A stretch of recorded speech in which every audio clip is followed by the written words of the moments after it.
and welcome to the Tao of Our Understanding Recovery Podcast. My name is Omar Pinto, the host of the Shair Podcast and a founding member of the SRC, the Shair Recovery Community. In the SRC, we have a number of live online recovery meetings every week on a number of different topics. This podcast is only one example of the content provided to our members. In this meeting, a chapter of the Tao Te Ching is discussed every week as to how it relates to recovery. I hope you enjoy this week's podcast episode. Hey guys, Buddy C. This is the February 20th, 2020 Tao Te Ching meeting for the Shair Recovery Community. I'd like to welcome everyone. Tina, Lala, Marla, Rob, Paul, Brian, and Craig so far. Already have a Brady Bunch almost. The 71st chapter of the Tao Te Ching. I think Paul's going to read for us today. Here we go. Chapter 71, first translation. Knowing ignorance is strength. Ignoring knowledge is sickness. If one is sick of sickness, then one is not sick. The sage is not sick because he is sick of sickness. Therefore, he is not sick. And second translation. Not knowing is true knowledge. Presuming to know is a disease. First realize that you are sick, then you can move toward health. The master is her own physician. She has healed herself of all knowing. Thus, she is truly whole. Translation number 3. Knowing you don't know is wholeness. Thinking you know is a disease. Only by recognizing that you have an illness can you move to seek a cure. The master is whole because she sees her illness and treats them, and thus is able to remain whole. And the final translation, if you know what you don't know, you're doing great. If you don't know what you don't know, you're sick. The only way to get rid of that sickness is to be sick of it. The masters aren't sick because they got sick of being sick. And how many times did I say sick? 17. Okay. Am I the only one that counted? I don't know. I just guessed. Comments as we begin. I just read two different versions, and one of them said, are we talking about medical, physical illness or mental illness? And I suppose after reading the 4 translations, it goes for both. It really does. Of course, I was thinking the mental side was my primary thought. Go ahead. Did I interrupt you, Marla?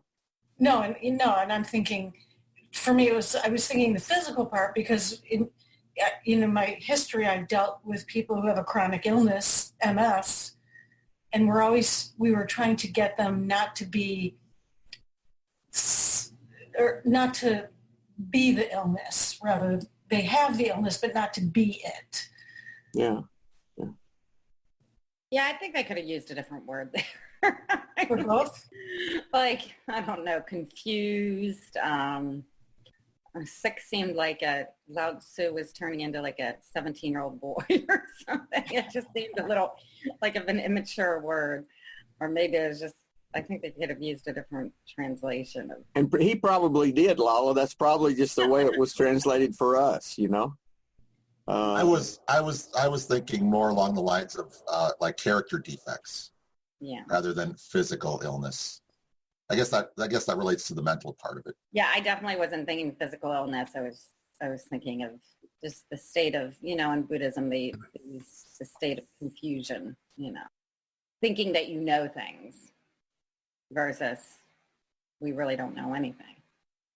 Yeah, I think it's humility in a sense. That's how I see it, and not being arrogant, know-it-all. Because that will lead you down a path where your ego takes over and you are actually sick, in a sense, mentally sick.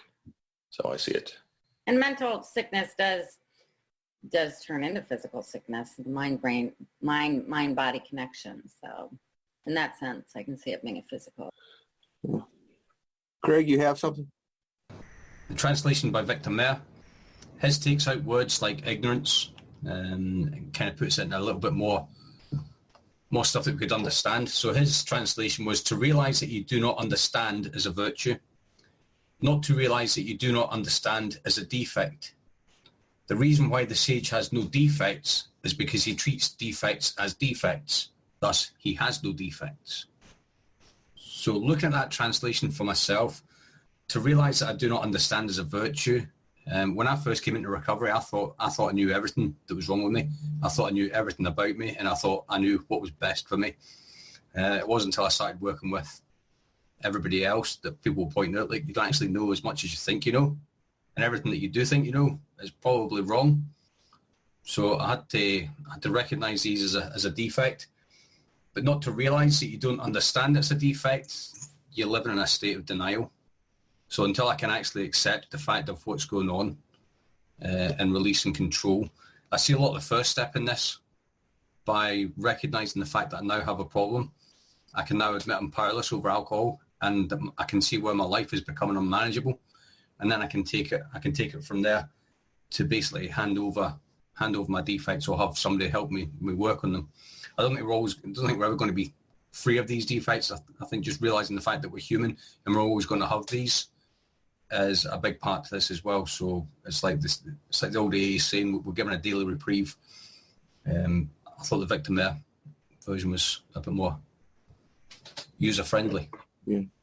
That first phrase in the make up your own translation that you can do in the Jonathan Starr, I came up with, being blissfully ignorant will lead to disaster. That's a possible translation of that. So I was going to say, I'm also relating a lot to that word, to being whole. I was listening to Jane Fonda, one of my heroes, and she said in one of her interviews, we're not meant to be perfect, we're meant to be whole. And so we're not meant to, and this is also taken from Buddhism, we're not meant to know everything at the end of our life. We're not supposed to go through our life and be like, okay, I know everything and now I can die. We're actually supposed to go through our whole life and realize we know nothing. Every book study I go to in my Buddhist temple leads to more, I leave going, oh my God, I know even less than when I came in there. So it's almost like you're unlearning everything that society has taught you. It's progress, not perfection. You're an open vessel at the end of it. You're a completely open vessel. Yeah. Yeah, it's realizing that we're not going to be perfect. We're never going to be perfect. I think as long as we're working on the progress part, we're not standing still, but we're recognizing what's there, what's right in front of us. Just what Buddy was saying about being blissful or ignorant. I was completely ignorant to what I was doing. The carnage I was causing, the money I was wasting, the lives that I was ruining, just doing what I wanted to do because I was ignorant to everything else that was going on around me. I think I knew, I knew when I wasn't on the right path. I was aware.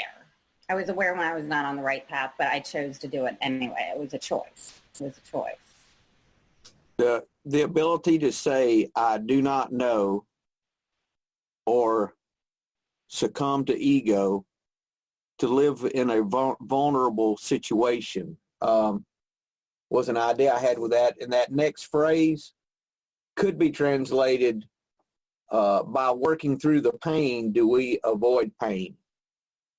And I was thinking about that am I tired of being tired? Am I sick and tired of being sick and tired? We've all heard that, So am I tired of this sickness? And that's the point I got to with recovery, was I was just tired of the way I was living. There had to be something different. Quite honestly, for me, it had to be different or I was out of here, because I was tired of the way I was living.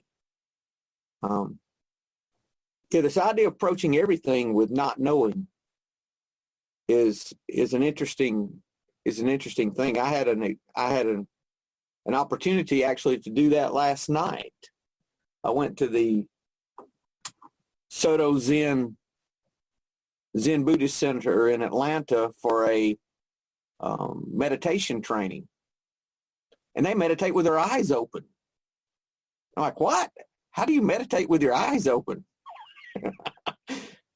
But I didn't act like I knew anything. I just, okay. I said, I'll do it. And don't know if it worked or not, but it was, approaching things that you think you know a little bit about with an open mind, that beginner's mind. It's so important, no matter what it is that we're talking about. Rob, you have something, sir? Yeah, I'm trying to think how to apply this to my messed up thinking.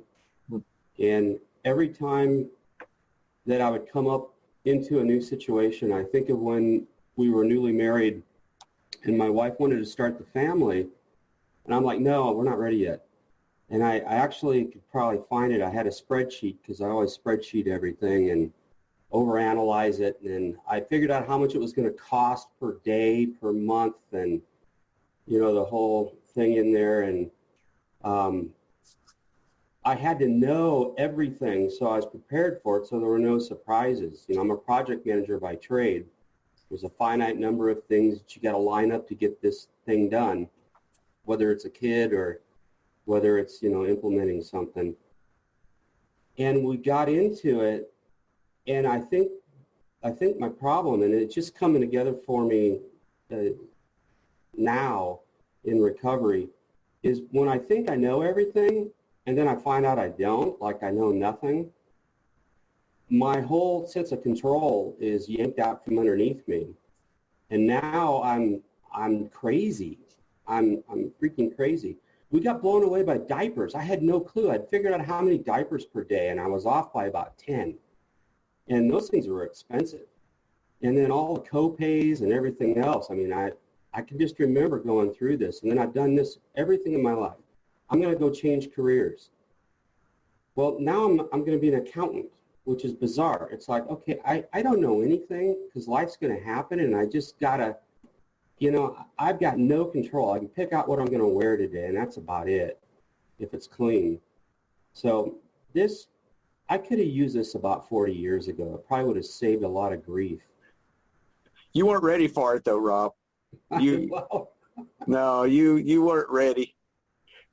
You would have just drank more so you wouldn't have to, so you could be okay with not knowing. Because it's not the fact that you knew anything, or with any of us. It's not the fact that we know and all of a sudden we're deciding we don't know. We didn't know the whole time and just didn't know it. We're not aware of it, I guess would be a way that we could say that, because it really is about awareness. I wrote down this statement about the sage.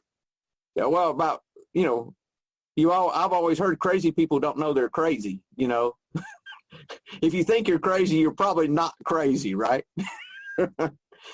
And the sage is not perfect. He's just aware of his imperfections. So it's an awareness of things more than anything, so that we can approach with this open-mindedness and this beginner's mind, so that we can say, okay, what is it that, that I need to learn here?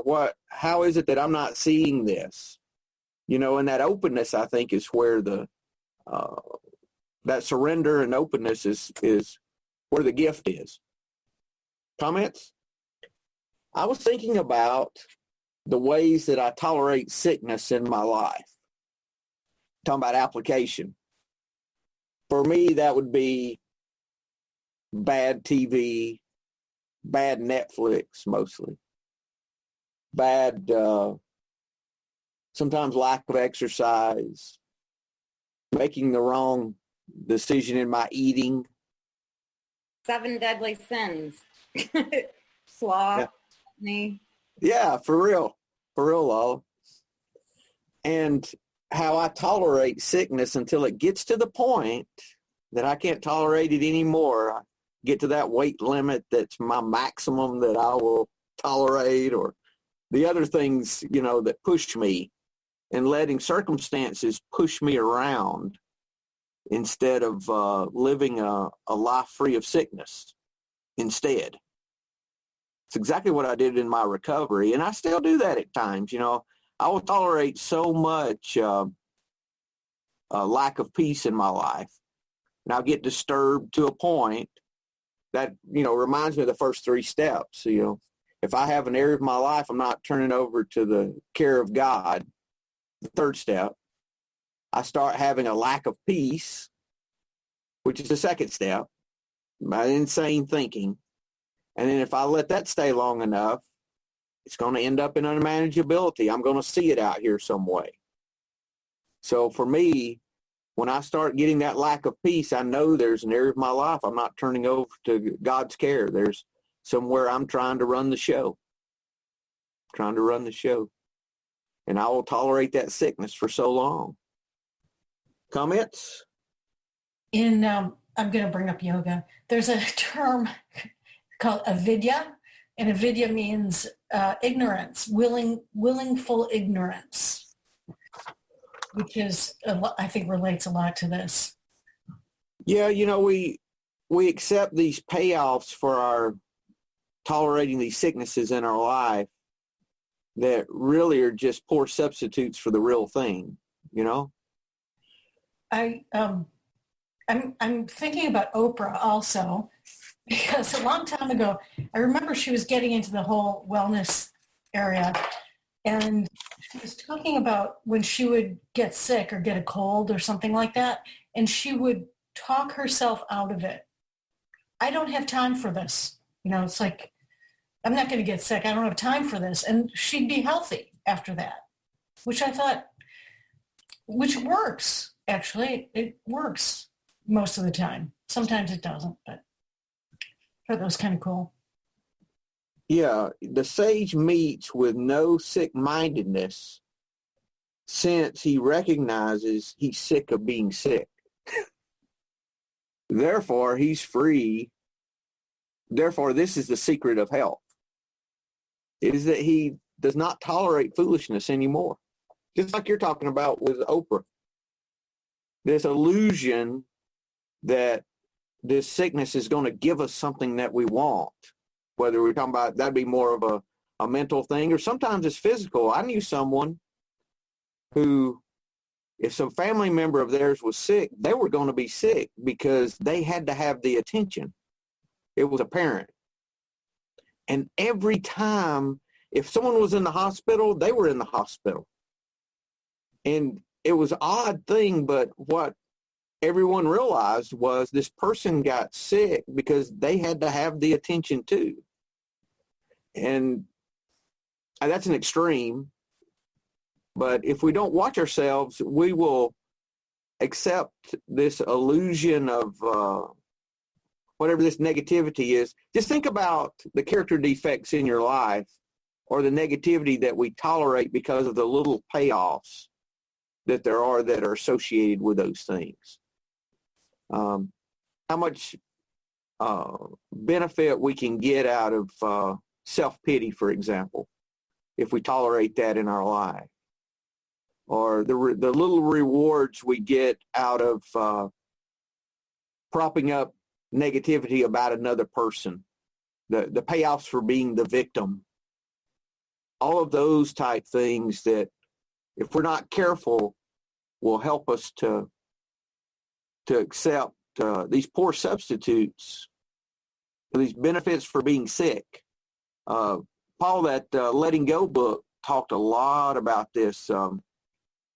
What was his name? The guy that wrote that? Hawkins. Hawkins, yes, thank you.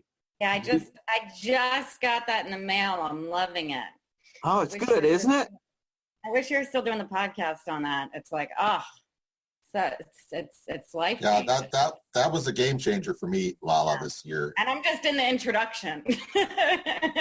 Yeah, wait till you get into it. It's really good. Yeah, it's real. I mean, actually, just for a sidebar here, I hope you don't mind. The most interesting thing was that I thought expressing emotions was more important than repressing them, or But what that does is kind of just puts that energy onto somebody else. What you do is you feel them, you let them come up, and you let them go.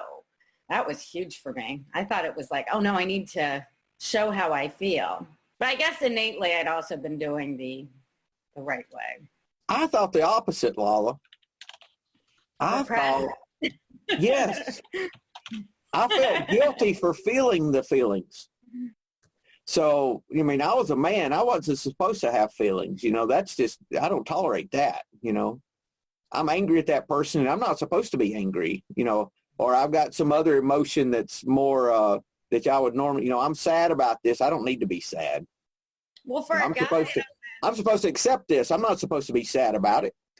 I almost feel like for a guy, anger would be the acceptable one. I always loved how guys would just be mad at each other, they'd fight, and it would be done. Whereas women don't deal with it. They talk shit about them behind their back. It's almost like I always liked working with guys because they would just get in fights, be done with it, and like. Yeah, but after you're in recovery for a while, you're not supposed to be fighting. You're not supposed to. That's an emotion that you're not supposed to show.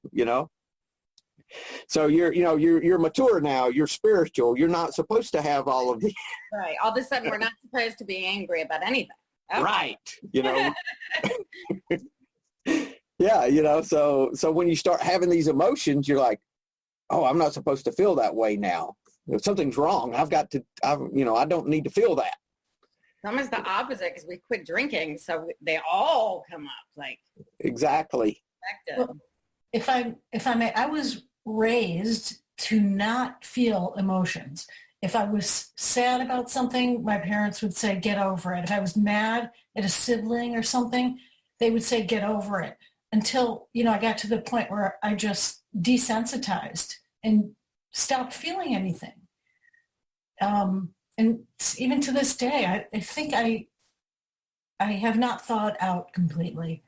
I think I'm still afraid to feel. What I realized was that when I allowed myself to feel that feeling, it took the power away from it, and it just evaporated away. It was amazing how quick those feelings left. I've talked about that with anger before, how I could sit around and be angry all day about something that hadn't happened yet. And, just thinking about it, and I would get angry. And I use the example of my accountant. It'd be January. I remember this in particular. One day in January last year, I was sitting there thinking about my taxes, which I wasn't going to do until September. But I was thinking about how he was going to try to screw me, blah, blah, blah. And I got angry, and I would sit there all day and be angry at my accountant. And nothing had happened. It was just all in my head, right? So when it happened, I was starting to learn this stuff. I said, okay, hey, I'm going to try this on my accountant. So I said, good, it's an opportunity. Okay, I'm angry. So I said, okay, I'm going to be angry at him. I'm not going to say his name. I said, I'm going to be angry with whoever. And all of a sudden, the anger started going away. And I was like, wait, I wanted to enjoy that for a while longer. I used to enjoy getting angry at people. I could get angry at someone and just tune them up, and it would just be fun, to just jump in. That's a little payoff you're talking about. It is, Paul. It is, exactly. So that is the opposite of what this chapter is saying, right? I was going to say to Marla too, I think, and I'm learning a lot of this too, it's vulnerability is actually a power. So instead of like not showing them and not feeling them, being able to feel them and being vulnerable, it's like I always say that Leonard Cohen line, it's the cracks that let the light in. It's like where intimacy is born, because you have that, you're showing your true self versus like the super mom that has everything together and she's perfect and, she doesn't show any cracks in the armor. That's good. That's good, Lala. Thank you. That book, thank you, Paul, is Letting Go, The Pathway to Surrender, David Hawkins. Yeah, that's a great book. The audio, I love the audio because I listen to it over and over and over again. For me, it's a very easy listen. Some of those books are not easy to listen to, but that one is easy to listen to. I don't know how many times I've listened to it, and I'll go back to it in between Audible books. So I'll go back to that one. That's one of my regulars. There's a lot there. So I'm looking over here to my left, and I count 9 books that I've got that I want to know and understand so I can get this thing figured out and be healthy. And thought just dawned on me, I got to read this stuff so that I can learn that I don't know, that I don't got this. And I get stressed. I'm looking at another book, because I'll buy it and I'll hand it. And I've got like 9 books with quarter of it read. I'm trying to get through Tolle. I'm trying to get through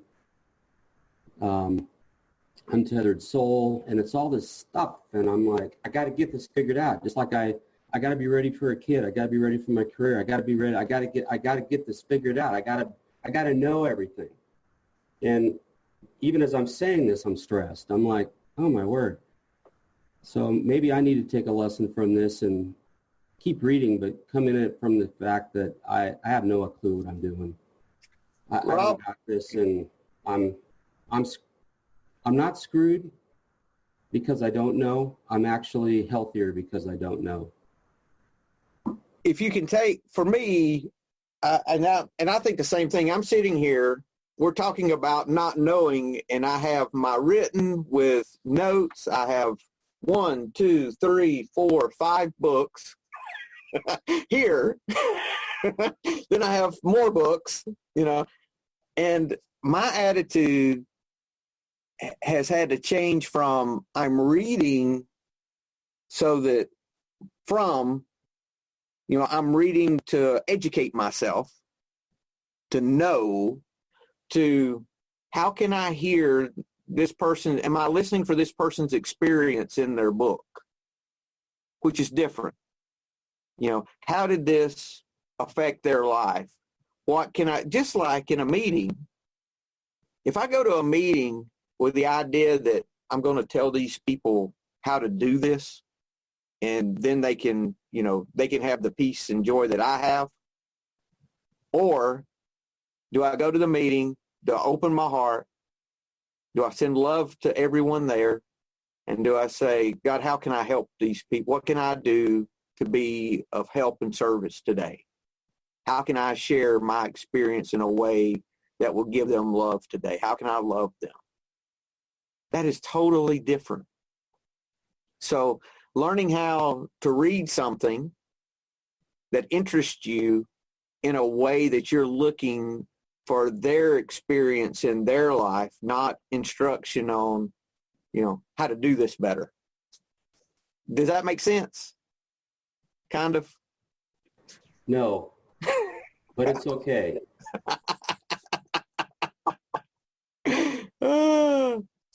But I think you're on the right path with that, Rob, because I've had to do the same thing, because if I don't watch myself, I will just go crazy with trying to gather more education. Craig? What are you going to do with all the knowledge once you get it? I had to stop doing this because I ended up in a stage of recovery burnout. I wanted to know everything. I had to do everything. I had to listen to all the podcasts. I had to read all the books.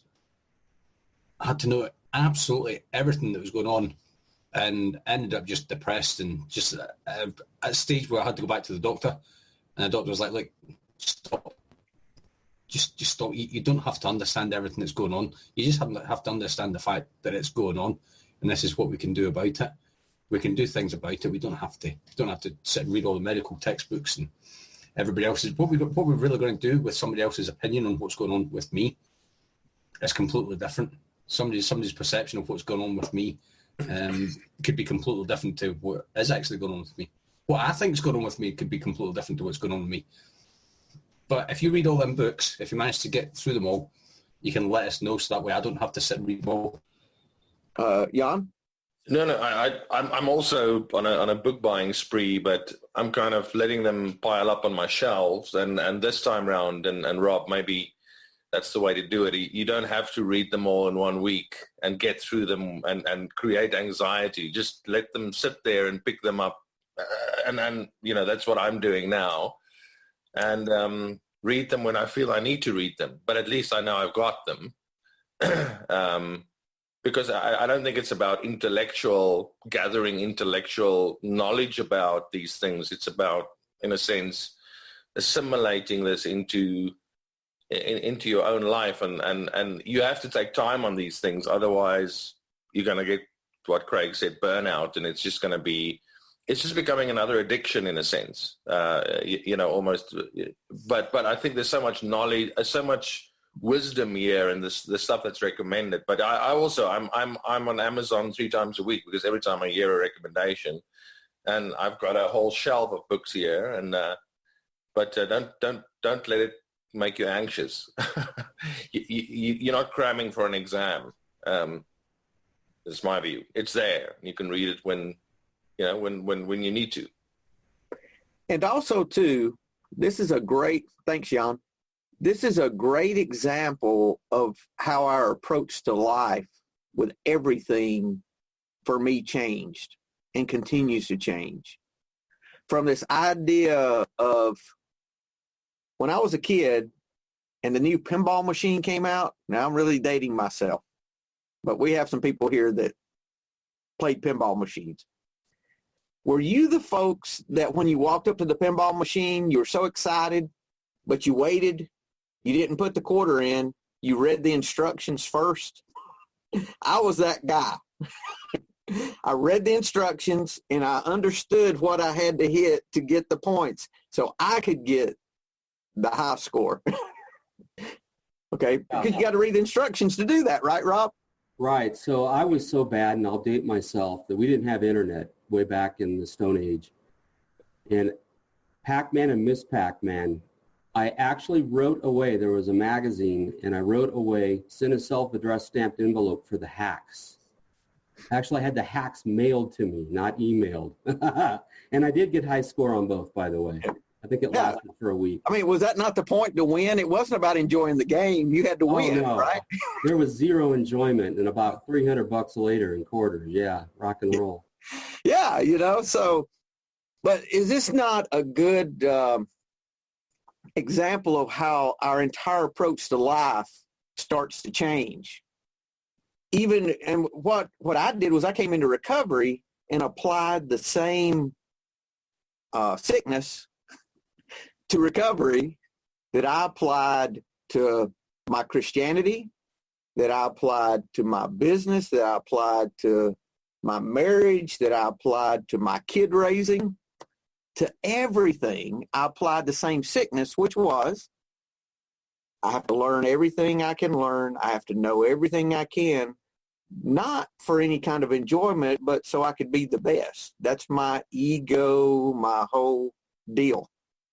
Okay. So how did that change?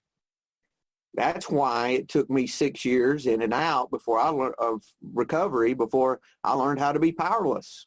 Because the first thing I had to do was give up the idea that I had this figured out. So once I got past that, I found myself those ideas starting to creep back in. That's why I think it's important, in the 12th step, it says that we learn to practice these principles in all our affairs. So that powerlessness that I learned with alcohol, that surrender, that letting go, I had to learn how to apply that to everything else, which is where I'm at now, is learning how to do that. So when I start talking about a text about not knowing and I get out 6 books to talk about not knowing,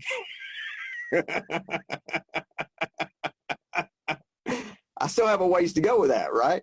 But what I've learned is that if I can read a text, and this goes to what you said, Jan, everyone, when I have a podcast, because I have like 30 podcasts that I have the latest episodes on in my reader, right?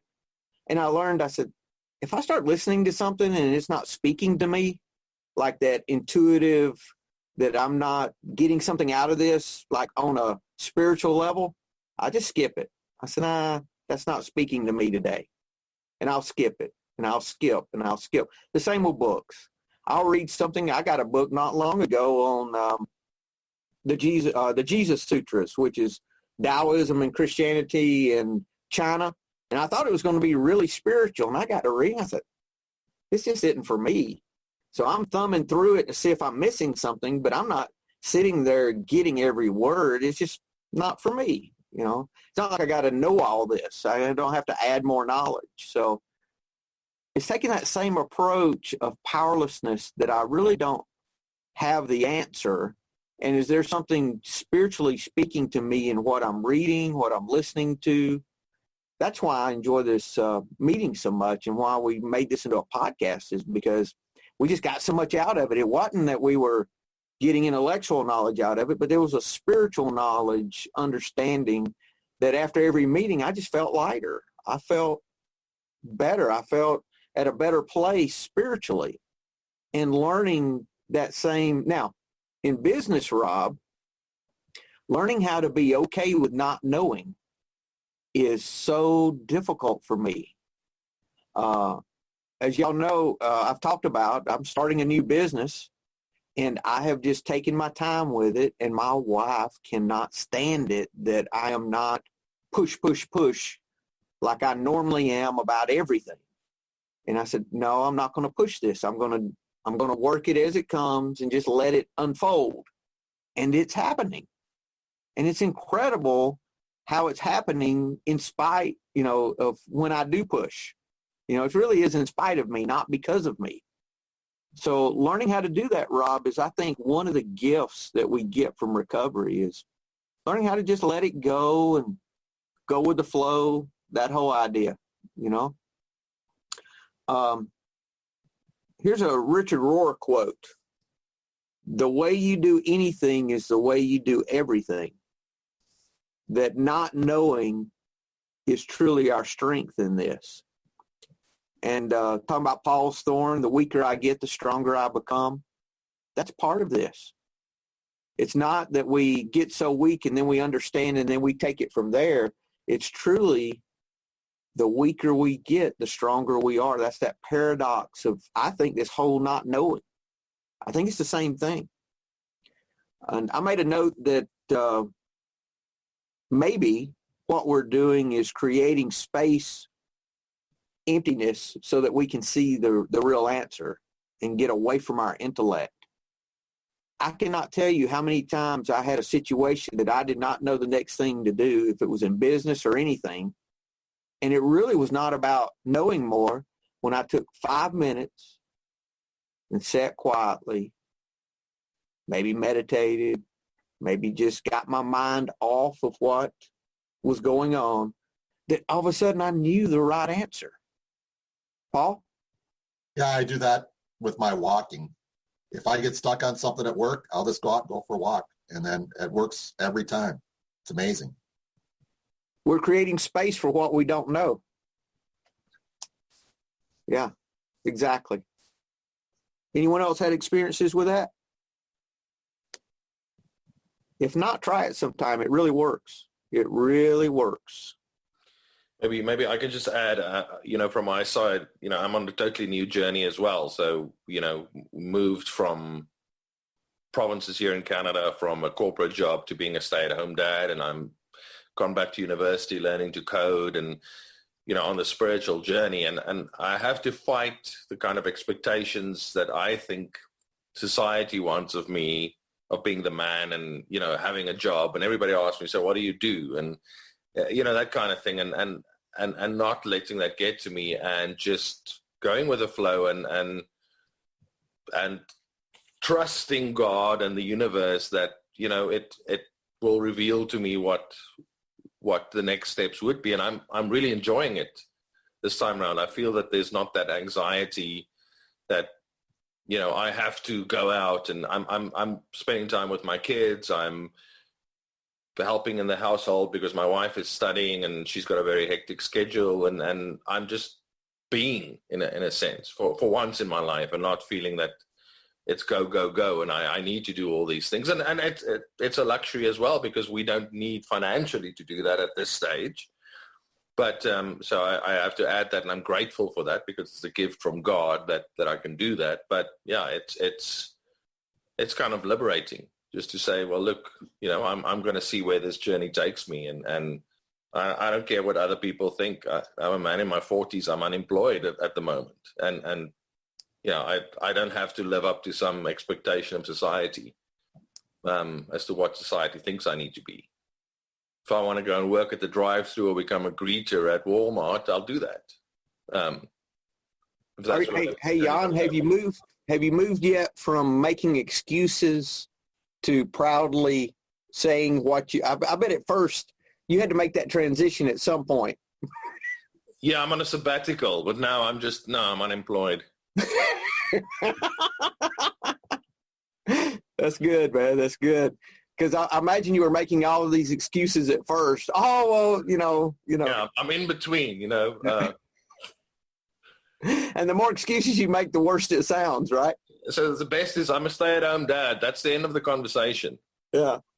Well, that's like with alcohol. At first I made all these, I'm allergic to alcohol, all this stuff, about why I didn't drink. Then finally I just said, I don't drink.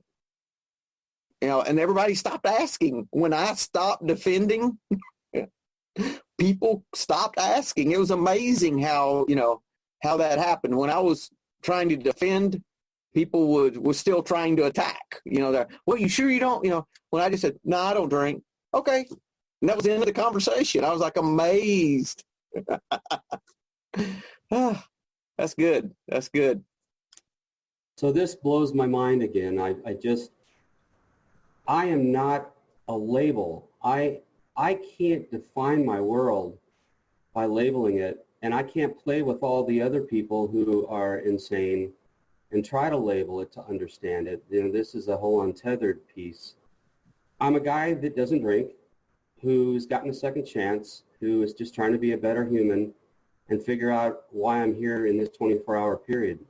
That's it. And if somebody says, what do you do? I said, my answer should be, I'm just here. I'm here. Do you need anything? Do you? How can I help? Right. Right. I help. I'm a helper, or I'm just trying to be a better human. And I love your answer. And I don't think I've ever heard this. I don't drink. I've been grieving over this. I just burnt the ships with my parents after 8 months. I was grieving over this. I had built up this whole dialogue and the 50 questions, and mom's just like, oh yeah, I knew something was going on. How about this snow? I mean, that was it. People don't care. They really don't.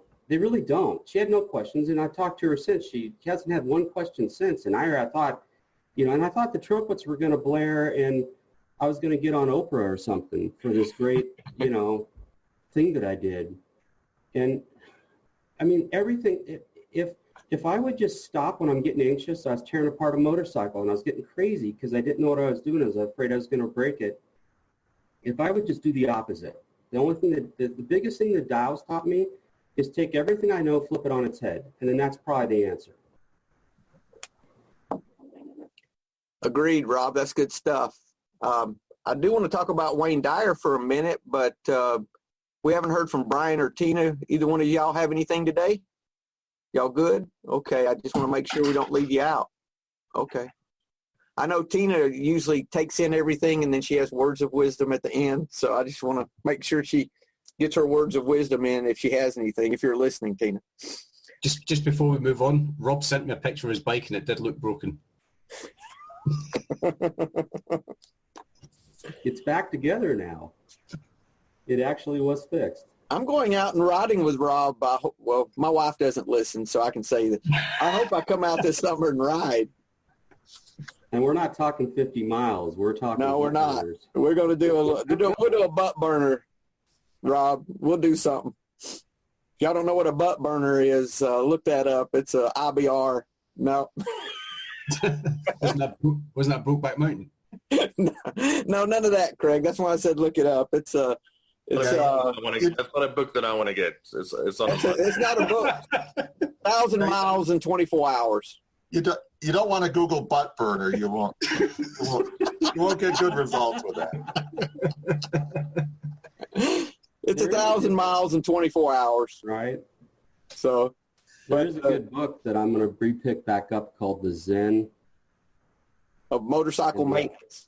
In the Art of Maintenance, yeah. Yeah. I'll reread that. Maybe I'll understand more of it this time, or maybe not. That's a good listen, Rob, for me. It's too long for me to read. I will not read a book that long, but I will. I've listened to most of it. Yeah, it's good. I think there was some acid involved in that one, though. There must have been some LSD involved in writing that book. Yes, there was. I read it as a profound teenager. Yeah. I didn't understand what the fuck I was reading, but yeah. Yeah. I had to have it. You had to say you had read it. Your ego, you had to, that's the sickness side, right? That's funny. Marla, what do you have out of Wayne Dyer before we get out of here today? Do you have anything good? Yes. He titles this Living Without Sickness. I'm going to just jump to the third paragraph. Okay. First of all, what does the word sickness imply? For me, it means that something in the body or mind is out of balance with the well-being from which it originated. That is, it's not in agreement with the Tao. Conditions such as fevers, aches, wheezing, sniffling, breathlessness, coughing, unusual fatigue, and fainting are indications of the presence of illness. And the equivalent of such symptoms in our thinking could be fear, anxiety, anger, hatred, worry, guilt, stress, impatience, and so on. These are signals that our thoughts are out of balance with our source, which is pure love, kindness, patience, contentment, and all of the other expressions of Tao-centeredness that appear in these 81 essays on the Tao Te Ching. The sage in this verse has looked long and hard at illness and has come to realize that it represents a physical manifestation of non-Tao thinking. A fever, a cold, an ache, or pain are all identical to the non-Tao expressions of impatience, fear, anger, or any other ego-driven impulse. Since the sage has seen where thoughts like these lead, he refuses to participate in such folly. Thus he has looked at poor health and vowed, I will not think in ways that bring that about. I'll stay centered in the natural well-being of the Tao, because to think a sick thought is to allow sickness to crop up. Consequently, he's sick of sickness, and the result is the secret of perfect health. I didn't know Wayne was an addict, but he goes on to say, with years of addictive behavior behind me, I can tell you that the wisdom of this verse of the Tao Te Ching was largely responsible for my getting back to the purity and well-being from which I originated. I became sick of my sickness, as I was no longer willing to go through the withdrawals and shame that accompanied it. I saw my affliction not so much in the material world, but in the invisible world of my thoughts, which kept leading me back to the illness. When I finally changed the way I looked at all of this, I was able to bring about the seeming paradox of no longer being ill by getting to the point of being sick of it. This is truly the secret of health. Here's how Lao Tzu would instruct you to put this wisdom to work for you here and now. Have a happy mind. An ancient Chinese proverb says that if a man has a happy mind, he will have a happy body. A happy mind is sick of sickness. It refuses to anticipate that things will get worse. It sees a sniffle, a stomachache, back or knee discomfort, and fatigue as messages to follow the body's signals back to a natural state of well-being. A happy mind thinks of the body as capable of healing infirmities because it knows that it isn't a human creation but a product of the Tao. A happy mind trusts the capacity of the body to live without sickness or suffering. So use your happy mind to work with you to stay healthy. Examine your habits. What daily habits distance you from your natural state of well-being? Any addictions, no matter how serious or minor they might seem, are beckoning you to be totally fed up with them. Get sick of being weakened by destructive pursuits. You know what they are, and you know when you've habitually let yourself become ill from food, alcohol, or drugs, or from the guilt and shame that results after a binge. Remember that ignoring knowledge is sickness, and examine your fixations, vowing not to ignore your awareness of what they are. And do the Tao now. Dedicate a day to really listening to and trusting the messages from your body, and then listen to what your mind tells you about those signals. Introduce your mind to the possibility that the body is signaling a request that you can grant, such as a nap or a walk along the beach, for instance. Cultivate the Tao-centered happy mind, which will not entertain sickness thoughts. Good stuff. Yeah, he, from what I understand, I think he had a problem with alcohol. Yeah. At one point. He's saying, think yourself out of illness. You know, he got tired of being sick, didn't he? Yep. Like the rest of us. Like the rest of us. Sure did. Any closing comments? Everyone good. That was some good conversation today. Good conversation. As always. Well, if we don't have anything, guys, then I guess we'll see y'all next week. See ya.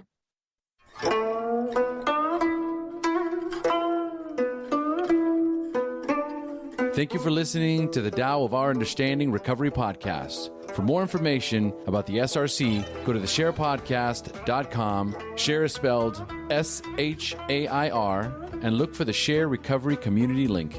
When you join the SRC, you will be able to participate in this meeting and many more live, plus access to a video library of past meetings and many more benefits for being a part of this growing community. Thanks again for listening, and if you enjoyed this episode, please share this podcast with your friends in recovery.